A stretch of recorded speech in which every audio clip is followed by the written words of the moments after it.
വള്ളസദ്യക്ക് pass എങ്ങനെ ലഭിക്കും അതിനെപ്പറ്റിയുള്ള video ആണിത്. ഈ വീഡിയോ കാണുന്നതിന് മുമ്പായിട്ട് ഇതിൻ്റെ ഫസ്റ്റ് പാർട്ട് നമ്മൾ ഓൾറെഡി അപ്ലോഡ് ചെയ്തിട്ടുണ്ട്. ആ വീഡിയോ കണ്ടതിന് ശേഷം ഇത് കാണുകയാണെന്നുണ്ടെങ്കിൽ നിങ്ങൾക്ക് കാര്യങ്ങൾ കുറച്ചും കൂടി ക്ലിയർ ആവും.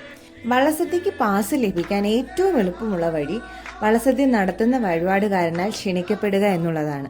അങ്ങനെ ഒരു അവസരം ലഭിച്ചാൽ കഴിവതും അതിൽ പങ്കെടുക്കാൻ ശ്രമിക്കുക. രണ്ടാമത്തെ വഴി എന്ന് പറയുന്നത് പള്ളിയുടെ കരക്കാർക്ക് നിശ്ചിത എണ്ണത്തിൽ പാസ് ലഭ്യമാണ്. അവരോട് ചോദിച്ചാൽ പാസ് അവൈലബിൾ ആണെങ്കിൽ അവരിൽ നിന്നും പാസ് ലഭിക്കും. മറ്റൊരു വഴി എന്ന് പറയുന്നത് ക്ഷേത്രത്തിലെത്തി തിരക്ക് കുറവാണെങ്കിൽ, അതായത് സദ്യക്ക് ആളുകൾ നിശ്ചയിക്കപ്പെട്ട അത്രയും പങ്കെടുത്തില്ലെങ്കിൽ പാസ് കിട്ടാനുള്ള സാധ്യതയുണ്ട്.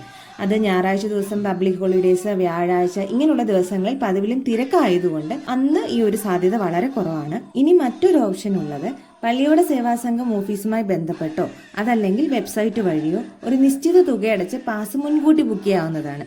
അമ്പലത്തിൽ നടക്കുന്ന വള്ളസദ്യ വഴിപാടുമായി ഇതിന് ബന്ധമൊന്നുമില്ലെങ്കിലും വള്ളസദ്യ വിഭവങ്ങൾ, അതായത് പാടി ചോദിക്കുന്ന വിഭവങ്ങൾ ഒഴിച്ച് മറ്റു വിഭവങ്ങളെല്ലാം ചേർത്ത് സദ്യവട്ടം ആസ്വദിക്കാൻ ഒരു അവസരം ലഭിക്കും.